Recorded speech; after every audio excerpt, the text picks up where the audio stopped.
Hello everyone, my name is Sandeep Singh and today's topic is GST job work. आज की ये video basically आप लोगों ने कमेंट सेक्शन में सजेशंस दिए थे कि आपको जॉब वर्कर के ऊपर एक वीडियो चाहिए, तो इसलिए आज ये वीडियो आपके सजेशंस को ध्यान में रख के बनाई गई है।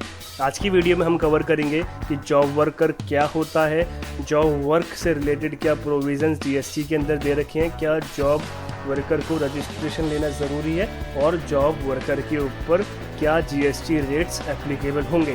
तो ये सब चीज़ें हम कवर करेंगे आज की वीडियो में। लेकिन उससे पहले मैं आपको बता दूं, अगर अभी तक आपने हमारा यूट्यूब चैनल सब्सक्राइब नहीं किया है तो तुरंत सब्सक्राइब करें और हमारी यूट्यूब फैमिली का हिस्सा बन जाइए, जिसमें आपको इनकम टैक्स, टैली अकाउंटिंग और जीएसटी से रिलेटेड कई सारी वीडियोस मिलती रहेंगी। So stay connected. चलिए शुरू करते हैं। सबसे पहले समझने की कोशिश करते हैं कि जॉब वर्क होता क्या है। जब कोई प्रिंसिपल, यहाँ पर प्रिंसिपल का मतलब है कोई रजिस्टर्ड पर्सन कुछ इनपुट्स, कुछ रॉ मटेरियल या सेमी फिनिश्ड गुड्स या फिनिश्ड गुड्स किसी पर्सन को देता है, जिसको हम जॉब वर्कर कहते हैं। क्यों देता है? ताकि वो जॉब वर्कर उसमें कुछ एक्टिविटी करके किसी प्रोसेस के थ्रू उसको और प्रोडक्ट को और बेटर बना सके और फिर वो रिटर्न कर देता है प्रिंसिपल।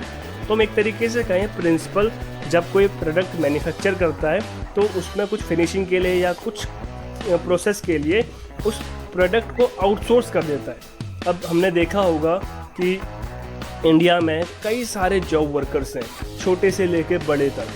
टेक्सटाइल इंडस्ट्री में बहुत जॉब वर्कर हैं, कई सारी लेडीज़ घर में टेक्सटाइल से रिलेटेड जॉब वर्क करती हैं। तो जॉब वर्कर इंडिया में बहुत ज़्यादा पाए जाते हैं। सो आज की ये वीडियो बहुत इम्पॉर्टेंट है उनके लिए। What is job work? Job work की डेफिनेशन सेक्शन 2 सबसेक्शन 68 में दी हुई है कि इज एनी ट्रीटमेंट और process undertaken by a person on goods belonging to another registered person. किसी और रजिस्टर्ड पर्सन के बिहाफ पे जब वो गुड्स हमें देता है और उस गुड्स पे जब जॉब वर्कर कुछ एक्टिविटी करता है, कुछ प्रोसेस और उसको बेटर बनाता है, तो इस पूरे प्रोसेस को जॉब वर्क कहते हैं। जिस रजिस्टर्ड पर्सन के बिहाफ पे जॉब वर्कर काम करता है उस रजिस्टर्ड पर्सन को प्रिंसिपल कहते हैं। अब जॉब वर्कर रजिस्टर्ड भी हो सकता है, अनरजिस्टर्ड भी हो सकता है, उसके बारे में हम आगे बात करेंगे। तो सबसे इम्पोर्टेंट बात यह है कि ट्रांसफ़र ऑफ ओनरशिप नहीं होती है, यानी कि जब भी प्रिंसिपल गुड्स देगा जॉब वर्कर को तो उस केस में ओनरशिप ट्रांसफ़र नहीं होता है, सिर्फ पोजीशन ट्रांसफ़र होता है, ताकि जॉब वर्कर उसको और बेटर बना सके प्रोडक्ट को और फर्दर प्रोसेस करके। The job worker is required to carry out the process specified by the principal। अब प्रिंसिपल जो प्रोसेस स्पेसिफाई करेगा जॉब वर्कर को उसी तरीके से उसमें काम करना होता है। जब कोई रजिस्टर्ड पर्सन, जिसे हम प्रिंसिपल कहते हैं, वो इनपुट्स या कैपिटल गुड्स दोनों ही ट्रांसफ़र कर सकता है without payment of tax to a job worker. यानी कि जब प्रिंसिपल कुछ ट्रांसफ़र करेगा जॉब वर्कर को तो उसमें जीएसटी पे करने की ज़रूरत नहीं है, क्योंकि हमने जैसे पहले बात करी कि ओनरशिप ट्रांसफ़र नहीं होती है जॉब वर्क के केस में। जब ओनरशिप ट्रांसफ़र होगी तब हम जीएसटी पे करेंगे, लेकिन अभी ओनरशिप ट्रांसफ़र नहीं हो रही है, सिर्फ पोजीशन ट्रांसफ़र हो रहा है, ताकि जॉब वर्कर उसमें कुछ और प्रोसेस के थ्रू, कुछ और एक्टिविटी के थ्रू उस प्रोडक्ट को और बेटर बना सके। तो इसलिए जब भी गुड्स ट्रांसफ़र करे जाएंगे प्रिंसिपल के थ्रू जॉब वर्कर को या जॉब वर्कर के थ्रू रिटर्न करे जाएंगे प्रिंसिपल को, तो दोनों ही केस में जीएसटी नहीं पे करना होगा, क्योंकि ओनरशिप स्टार्टिंग में भी प्रिंसिपल के पास थी और अब भी प्रिंसिपल के पास है। अब प्रिंसिपल के पास दो ऑप्शन है, या तो वो गुड्स जहाँ से परचेस कर रहा है पहले अपने प्रीमिसेस में लेके आए और अपने प्रीमिसेस से फिर जॉब वर्कर तक उसको ट्रांसफ़र करे, या सेकंड ऑप्शन ये है कि ट्रांसपोर्टेशन कॉस्ट बचाने के लिए प्रिंसिपल जहाँ से गुड्स परचेस करता है वहाँ से अपने प्रीमिसेस में ना लाके डायरेक्टली वहाँ से जॉब वर्कर के प्रीमिसेस तक पहुँचा सकता है। तो दोनों ही ऑप्शन के थ्रू प्रिंसिपल गुड्स ट्रांसपोर्ट कर सकता है जीएसटी के अंदर। बट एक इम्पॉर्टेंट कंडीशन ये है कि अगर इनपुट गुड्स ट्रांसफ़र करे जाते हैं प्रिंसिपल के द्वारा जॉब वर्कर को, तो विद इन 1 ईयर, 1 साल के अंदर अंदर वो गुड्स रिटर्न लेने हैं। यानी कि जॉब वर्कर को 1 साल के अंदर अंदर उसमें अपने प्रोसेस को कंप्लीट करना है और उस गुड्स को रिटर्न करना है प्रिंसिपल को। और अगर 1 साल का से ज़्यादा का टाइम हो जाता है, 1 साल के अंदर अगर गुड्स रिटर्न नहीं करे जाते हैं जॉब वर्कर के द्वारा, तो मान लिया जाएगा कि ये जॉब वर्क का केस नहीं है और ये केस है सप्लाई का, तो इस केस में जीएसटी पे करना होगा। बट अगर कैपिटल गुड्स ट्रांसफ़र करे जाते हैं तो विद इन 3 ईयर्स, कम से कम मैक्सिमम 3 ईयर्स का टाइम है, 3 ईयर्स के अंदर अंदर वो गुड्स रिटर्न करने हैं जॉब वर्कर को। अगर 3 ईयर्स के अंदर वो गुड्स रिटर्न नहीं करे जाते तो भी ये सप्लाई का केस मान लिया जाएगा और यहाँ पर जीएसटी एप्लीकेबल होगा। तो ये एक बहुत इंपॉर्टेंट प्रोविज़न है। After processing of goods, job worker में clear the goods to another job worker. अगर उसमें और भी प्रोसेस करना है तो किसी और जॉब वर्कर को गुड्स ट्रांसफ़र कर सकता है, या अगर वो प्रोडक्ट कंप्लीट हो गया है तो वो प्रिंसिपल को ट्रांसफ़र कर सकता है, डिस्पैच कर देगा प्रिंसिपल के प्लेस ऑफ बिजनेस तक, या फिर remove the goods on payment of tax with in India. यानी कि अगर वो प्रिंसिपल के बिहाफ पे गुड्स को बेच देता है, अगर इंडिया में बेच रहा है तो टैक्स पे करना पड़ेगा, अगर एक्सपोर्ट कर रहा है तो एक्सपोर्ट के लिए भी 2 ऑप्शन है, या तो उसी time IGST integrated goods and services tax पे कर दिया जाए, या अगर IGST पे नहीं करना है तो आपने एक बॉन्ड देना पड़ेगा या लेटर ऑफ अंडरटेकिंग। उसके बारे में हम एक्सपोर्ट की वीडियो में डिटेल में चर्चा करेंगे। Principal declaring premises of job worker as as additional place of business. अगर जॉब वर्कर अनरजिस्टर्ड है तो प्रिंसिपल को जॉब वर्कर की जो प्लेस ऑफ बिजनेस है उसको अपना एडिशनल प्लेस ऑफ बिजनेस बताना पड़ेगा रजिस्ट्रेशन में, और जब वो एडिशनल प्लेस ऑफ बिजनेस अगर बताया होगा तो फिर जॉब वर्कर प्रिंसिपल के बिहाफ पे गुड्स को बेच सकता है।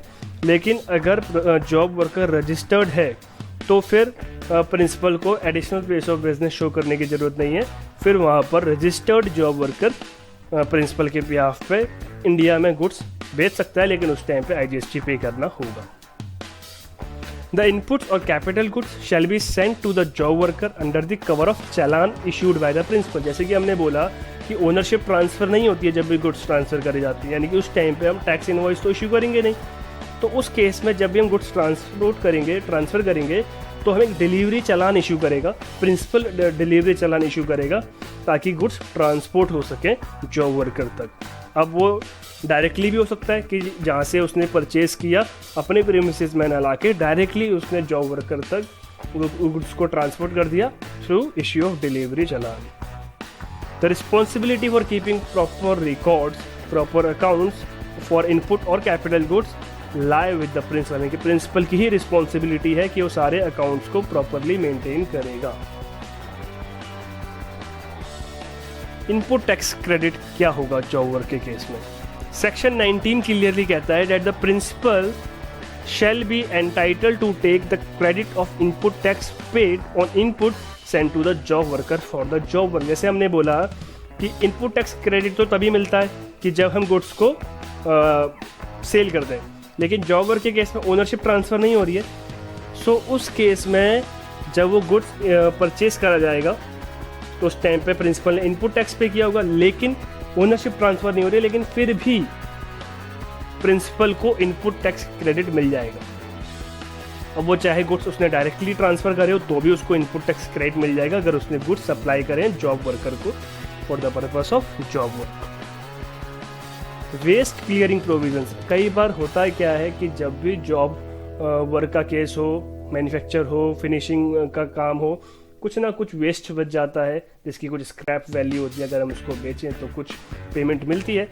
तो according to section 143 subsection 5, waste generated at the premises of job worker may be supplied directly by the. अगर रजिस्टर्ड जॉब वर्कर है तो वो ट्रांसफ़र कर वो उन गुड्स जो वेस्ट है उसको सेल कर सकता है on payment of tax. But अगर जॉब वर्कर अनरजिस्टर्ड है तो प्रिंसिपल के बिहाफ पे वो सेल कर सकता है और वो प्रिंसिपल की लायबिलिटी होगी कि उसको टैक्स पे करें। जीएसटी रेट्स क्या है जॉब वर्क के लिए? तो 5% रेट एप्लीकेबल है। अगर न्यूज़पेपर प्रिंटिंग के केस में अगर आप जॉब वर्कर हैं तो आप पे 5% रेट है। जैसे कि जॉब वर्कर सिर्फ सर्विस मानी गई है जीएसटी के अंदर, यानी कि जॉब वर्कर सर्विस प्रोवाइड करता है, तो जो सर्विस रेट इस पर एप्लीकेबल होगा 5%। जब न्यूज़पेपर प्रिंटिंग के केस में अगर आप जॉब वर्कर हैं तो अगर आप डायमंड, प्रीशियस स्टोन, ज्वेलरी के केस में जॉब वर्कर हैं तो भी 5% रेट है। अगर टेक्सटाइल इंडस्ट्री में आप जॉब वर्कर हैं, क्योंकि हमने देखा है कि इंडिया में टेक्सटाइल इंडस्ट्री बहुत बड़ी इंडस्ट्री है, एग्रीकल्चरल के बाद सबसे बड़ा एम्प्लॉयमेंट भी टेक्सटाइल इंडस्ट्री ही प्रोवाइड करती है, तो उस केस में भी 5% रेट एप्लीकेबल है। बुक प्रिंटिंग अगर उसका जॉब वर्क है तो उसमें भी 5%, और लेदर का काम के लिए अगर आप जॉब वर्क करते हैं तो उस केस में भी 5% रेट है। बट अगर आप हैं एग्रीकल्चर के केस में, कल्टीवेशन ऑफ प्लांट के केस में जॉब वर्क, तो उसमें आपको टैक्स पे करने की ज़रूरत नहीं, क्योंकि उसमें 0% रेट है। Registration of job worker, job work एक सर्विस है, तो अगर आपका टर्नओवर 20 लाख रुपीस या उससे ज़्यादा हो जाता है तो आपको रजिस्ट्रेशन कराना कंपलसरी है। वहीं 10 लाख रुपीस की लिमिट है टर्नओवर की कुछ स्पेसिफाइड नोटिफाइड स्टेट्स में, 11 नोटिफाइड स्टेट्स में। The supply of goods after completion of job work, जब जॉब वर्क कंप्लीट हो जाता है उसके बाद जब job worker on the behalf of principal के बिहाफ में, क्योंकि ओनरशिप ट्रांसफर नहीं हो रही है, गुड्स अभी भी प्रिंसिपल के हैं, तो जॉब वर्कर जब गुड्स सेल करेगा तो गुड्स हैं प्रिंसिपल के, तो जो सेल करेगा, जो सप्लाई को हम जॉब वर्कर के टर्नओवर में इंक्लूड नहीं करेंगे, वो इंक्लूड करा जाएगा प्रिंसिपल के टर्नओवर में। तो ये बहुत इंपॉर्टेंट पॉइंट है कि जब भी आप अपना टर्नओवर कैलकुलेट करें, अगर आप जॉब वर्कर हैं, अगर आपको अपना टर्नओवर लिमिट देखनी है कि आपका टर्नओवर 20 लाख रुपीज़ या उससे कम है या ज़्यादा है, तो इस पॉइंट को ज़रूर ध्यान में रखें। अगर आप as a job worker principal के बिहाफ पे गुड्स को सेल कर रहे हैं तो वो प्रिंसिपल के टर्नओवर में ऐड होगा, आपके टर्नओवर में ऐड नहीं होगा। तो अपने कमेंट्स अपने कमेंट बॉक्स में ज़रूर अपने व्यूज़ लिखें, सजेशंस लिखें। आप चाहते हैं किसी और टॉपिक के ऊपर वीडियो बनाऊँ तो ज़रूर मेंशन करें। फेसबुक में, इंस्टाग्राम में और ट्विटर में हमें फॉलो करें, जिससे कि आप डेली छोटी बड़ी अपडेट्स आपको मिलती रहेंगी और इसी तरीके से हम एक दूसरे से कनेक्ट रहेंगे। सो स्टे कनेक्टेड, देखते रहें और सीखते रहें।